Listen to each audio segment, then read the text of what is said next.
This is a cemetery plot that belonged to the Reece family, and before they left for Arkansas, the entire family came out and they put these rocks here to protect the graves from predators. The reason they were blocking up the graves is that they were planning to go west. They were going to a place called Benton, Arkansas. And we're not sure exactly what the draw is for Benton, Arkansas, except that the land was not mountainous and they could farm.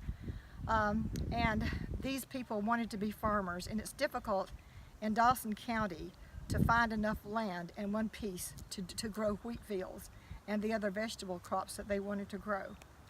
So there were neighbors from all around. It wasn't just from Dawson County, but anybody who wanted to migrate to Benton, Arkansas gathered here at Pleasant Union Baptist Church. It says in 1867, a wagon train was headed by James Reece and his sons and families. So James Reece is our second great-grandfather, and so our great-grandmother, Mary Reece Goss, whom I remember, was about 6 years old at that time. She was a little girl on one of those wagons, and I'm sure it must have been exciting for her, because her father was, in essence, the wagon master. And so after they got to Arkansas, they were actually quite successful. They had large farms, they had large wheat fields, they had all of the land that they needed. They built a church there, and I think it was called Georgia Flats, and that's kind of a throwback from here, remembering their home. And they built a school, and something that happened at that school is another story. But, and I'll tell that for another time. But the Reece family, along with 20 other families, left here from Pleasant Union Baptist Church in 1867, and they formed a wagon train. Tell me, folks, are we not the descendants of pioneers? Okay, so we have been marking on this grave, and it definitely looks like a William Miles Reece, 1812 to 1882. The rest of it's really hard to read, but we're going to keep working on it here for a minute and see if we can find where he belongs in our story. The Reece family, as they were traveling and as the wagon train departed, they carried with them a lot of their implements for farming. They actually carried a sawmill, and they carried a wheat thresher. And the wheat thresher and what happened with them at a wheat field in Benton, Arkansas, is one of the saddest stories, I think, of our family. They created a school. Some people say it was a private school, some say not. But there was an altercation between some of the neighbor boys and some of the Reece boys, and they were wrestling and maybe fighting a little. The story is that the Reeces won the fight. But then, soon, on a Saturday, in a wheat field in Benton, Arkansas, and it was their own property, 6 men came from the families of those boys who lost the fight at school. They brought that fight from school back to the Reeces on their own land. They stood around that wheat thresher for about an hour discussing things. And I would like to read if I could. Our second great-grandfather, James Reece, and 6 of his adult sons were harvesting wheat in their own wheat fields. Mr. Pierce, a neighbor disgruntled because of their children's disagreements, arrived in the field with reinforcements. And after a lengthy discussion, George Pierce, 26, struck 26-year-old Andrew Jackson Reece with a pitchfork. Our grandfather, James Marion Reece Sr., immediately came to his son's defense by retaliating with a grain shovel. Both Reeces subdued Pierce and were involved in a fistfight on the ground when one of George Pierce's friends, William, drew a gun and shot James Reece Sr. in the back of the head. Williams also wounded Andrew J. Reece, a son, slightly. When Pierce got up off the ground, he shot Andrew a second time. The second shot was fatal. An account of the battle in the wheat field was covered by the Arkansas Gazette on July the 30th, 1871. our other ancestor, William Marion Paget and Susan Elizabeth Cox Paget, also went from the same church, but they didn't leave until around 1872, and they were out there. A wagon train evidently left at that time. I don't know why they all left from the same church unless there was a main road going out there, and then they all came back together. You tell about them coming back. Mary's 8-year-old daughter bore her own young tender grief and that of her mother, and I'm talking about my grandma Goss, whom I do remember, her remaining 9 brothers and their families. She also experienced the pain of her only sister, 11-year-old Sarah Jane Reece. Pat and I are third cousins. Our grandfathers were half-brothers, and we're so excited to be able to work with this on our genealogy, and so excited to know about the Reeces.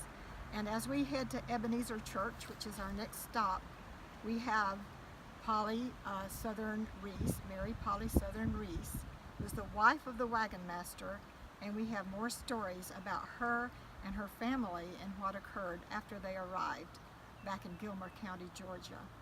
So she came home with them then. She came So home. after her husband and oldest son were murdered, Mary Polly Southern Reece brought her family back, and at the same time they came back, William Marion Paget and wife Susan came back. And they lost 2 young babies on the way back, and they're buried somewhere on the trail back from Arkansas. And also Susan's father and mother, who went with them, because 2 of his daughters, his twin daughters, had married 2 of the Reece boys. Zachariah Cox also lost 1 child on the way back. It was a very hard trip. Yes.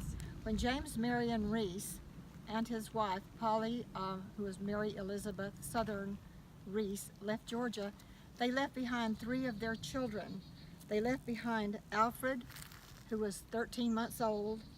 They left behind Jesse Webb, who was 3 years old, and they left behind William, who died in about 1862, and William was 20 years old. So we just finally figured all of this out, but they barricaded these graves against the predators or any kind Okay, of... tell me the names of them again. We have, Okay. tell me the names one more time, because this one is Alfred and he was 3. 3. And then this one here is Jesse Webb Reece, and he was 13 months. 13 months old. And William Miles. And this is William Miles. He was about 20. I think he died in 1862. He died during the Civil War years, but I don't think he was... And then what year did they leave to go out to Arkansas? 1857, is that what I said? Let me see. 1867. 1867. So these 3 of their children they left behind. This is our second great-grandmother, Mary Elizabeth Southern Reece. For whatever reason, they called her Polly. Polly is also the person whose husband, James Marion Reece, was the head of the wagon train that left from Pleasant Union Baptist Church in the very early 1870s, or either the late, maybe 1869. But she, along with about 20 other families, she and her husband and all of her children, came to Arkansas and created a beautiful community there. However, she had lost 3 children before she left Pleasant Union, and those children are in a video that we shot yesterday. It was William and his 2 younger brothers. One was 3 years old, one was 13 months old, and this family was the family that they wanted to protect from predators when they left Georgia, and so they piled huge rocks all the way around the cemetery plot for the protection of their loved ones. Prior to the trip to Arkansas, the Civil War took place, and James Reece fought in the Civil War, leaving Mary Reece at home with the children. During that time, James was given a furlough to come home to plant the crops for the family. And he sent one of his children to watch out for Yankee soldiers. And anyway, one of the boys was climbing a tree, and he let his father know that Yankee soldiers were coming, let his mother know as well. So they tried to act as natural as possible because James Reece had been in the fields plowing, and he had to hide with his mule under a bridge, I believe it was, and try to keep the mule quiet. While he was hiding out, Mary was nursing her baby, Mary Elizabeth. Our Mary great-grandmother. Elizabeth Reece Goss, who was our great-great-grandmother. She And was nursing her. Who was she the mother of? You were just telling me. She was the mother of David Pinckney Goss and Uncle Nathaniel Doc. Uncle Doc. That's right. and Nathaniel Uncle Doc, Calvin. Nathaniel Goss. She was nursing her youngest child, Mary Elizabeth Goss, who was our great-great-grandmother, when the Union soldiers came onto the porch and asked her, "Where is your man?"